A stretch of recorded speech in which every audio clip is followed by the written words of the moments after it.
Hey guys, it's appleminte. Welcome back again to my channel.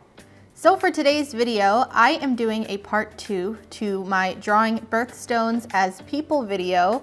Last week when I posted that other video, I got a lot of positive response from it and a lot of you guys wanted to see a part 2, so I figured I might as well post a part 2 video right on the coattails of the other one. People really wanted to see another, I was really inspired to do another, so why not?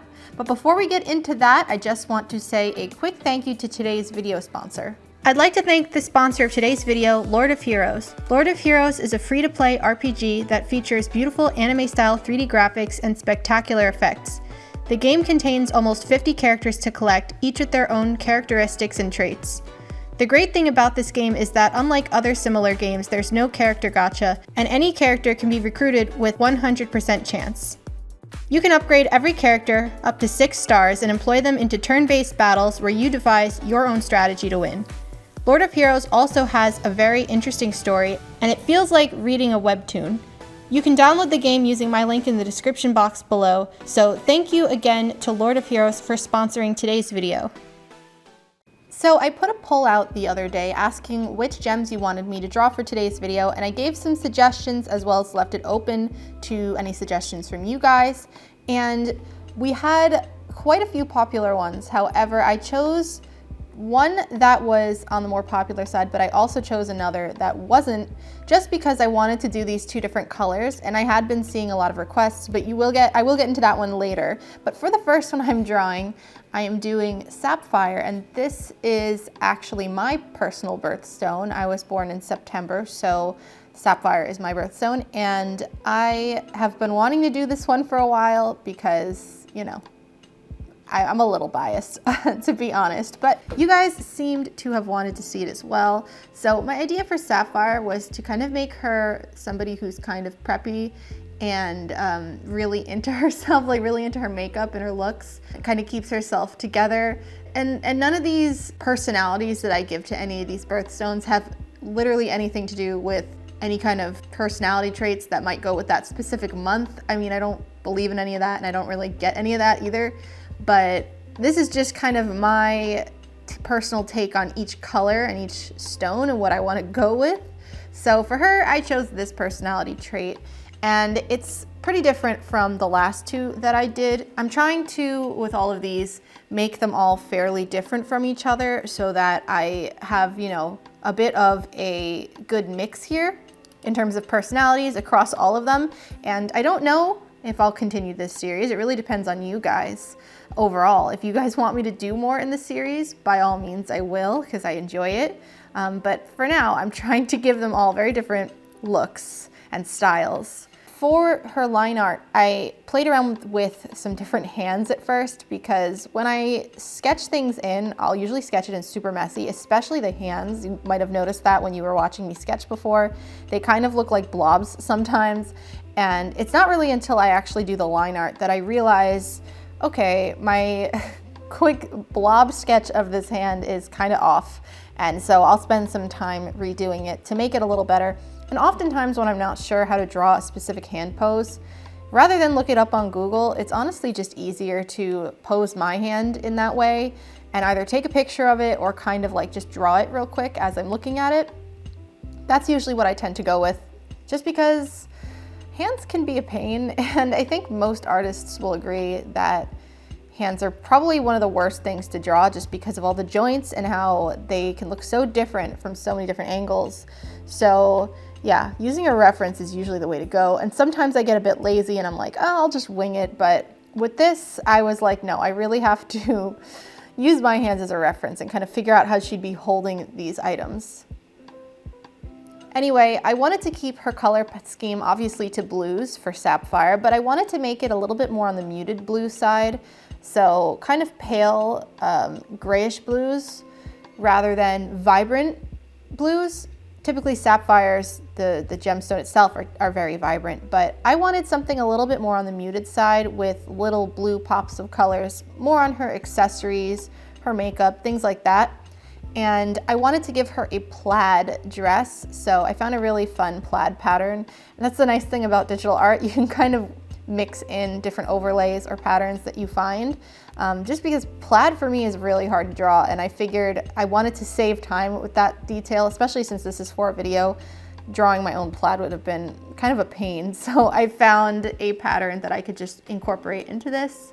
And so that's a fun little trick you could do sometimes with digital art. But overall, I really like how she came out. I think that she came out slightly different from what I pictured. I think it's something about the face, somewhere in the eyes. I'm not really 100% sure because I did tweak it a little bit as I was drawing, but I couldn't get it to look exactly as I wanted. But overall, I still think she looks good, and I'm happy with her. So after playing around with some of the layer properties and lighting effects, I had my finished piece. So here's Sapphire in all her glory, and I hope you like my take on her. And now on to the next birthstone.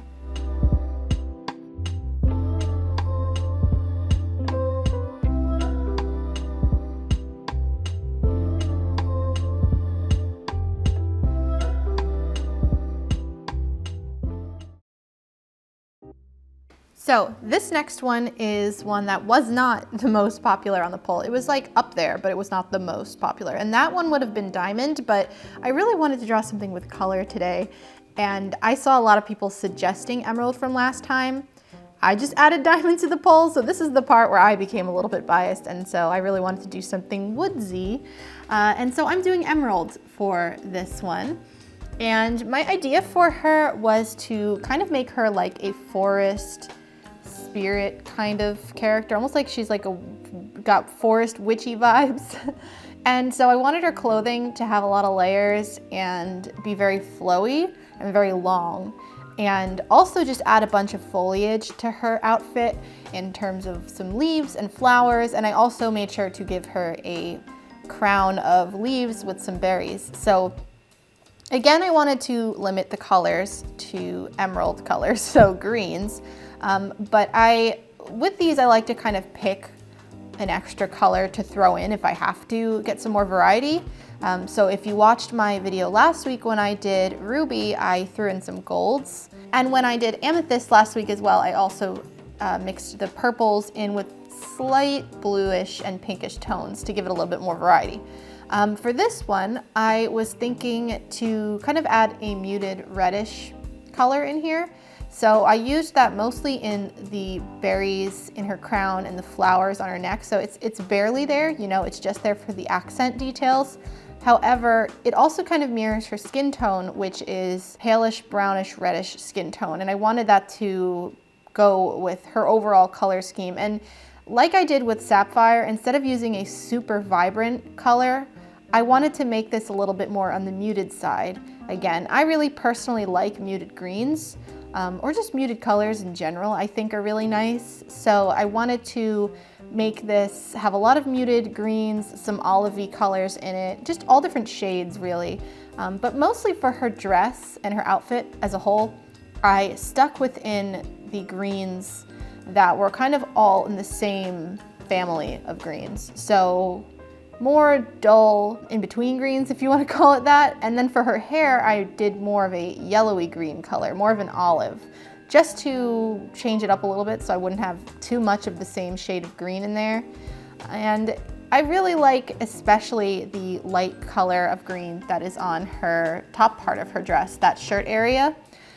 I like that a lot. It's one of my favorite colors. So I was really excited to use some green. And I always talk about how when I do artwork, green is one of my least used colors, especially with traditional art. I have so many green Copic markers for some reason. I think I just get a lot when I purchase sets. And so I have like a stockpile of green markers and I barely use them.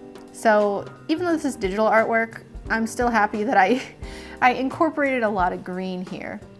Yeah, I wanted all these colors to work together nicely. I didn't want anything to stand out too much. So that's always something to keep in mind when coming up with a color palette is, you know, if you're using a lot of dull colors, maybe, you know, you don't want anything too greatly saturated in there because it'll really stand out, unless that's what you want, you know. For this one, I wanted to keep it more muted as a whole. And you'll notice that for her, unlike the other 3 gemstones or birthstones that I've done, her gemstone is on her forehead rather than around her neck as a necklace, because I like to incorporate it somewhere in the outfit design. And for the other three, I always made it a necklace, but for this one, obviously she has a necklace already of flowers. And I think to make her look a little bit more ethereal, I wanted to put it right on her forehead. So it's kind of just ingrained into her, it's part of her. And she's got the spirit of the forest. So yeah, like I said, you know, this doesn't have to do with any kind of personality thing. I just really wanted to make, or play on the green colors and really go with a full-on nature theme. And I gave her a really long braid that comes down from the center of her hair. So she's got pretty short, curly hair, but I did throw a little braid in there to give her a little bit more of a whimsical vibe. But yeah, that is my interpretation of emerald, and I really hope you enjoyed my drawings for today's video. And if you didn't get a chance to watch it, please make sure to go and check out last week's video on the birthstones that I did last week, part 1 of this video. So check that out if you haven't already. And as always, all of my links are in the description box below. I have the link to my online store, my Patreon pin club, my Instagram, and my Discord server. So go check that all out below.